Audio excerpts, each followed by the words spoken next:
Колку политичарите се честни, со колку имот доаѓаат на власт, а со колку си заминуваат. За многумина, дали политичарите се честни, одамна е нечестно прашање. Не баш.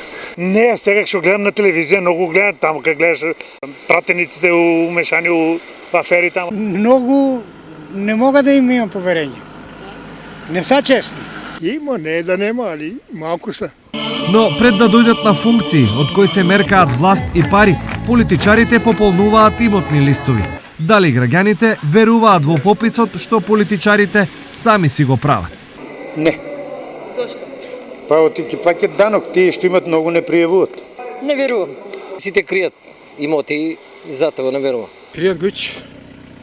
Никој не кажува какво што де заработи ко нешто, ќе ната за неки се кријат. Без оглед на ова, граѓаните повторно гласаат за исти политичари. Зошто?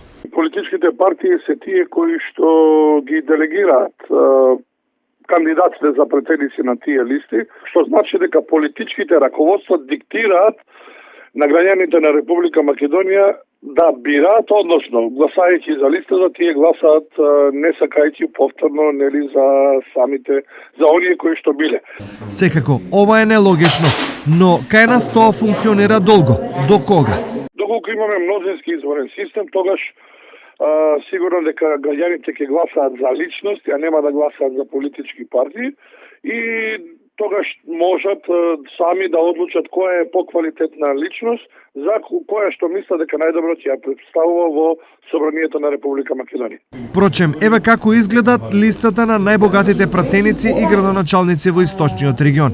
Радко Димитровски има имот и заштеди во висина од 410.000 евра, Тони Тоневски 360.000, Емил Дончев 256.000, Никола Мицевски 89.000 евра и Емил Димитриев 59.000 евра.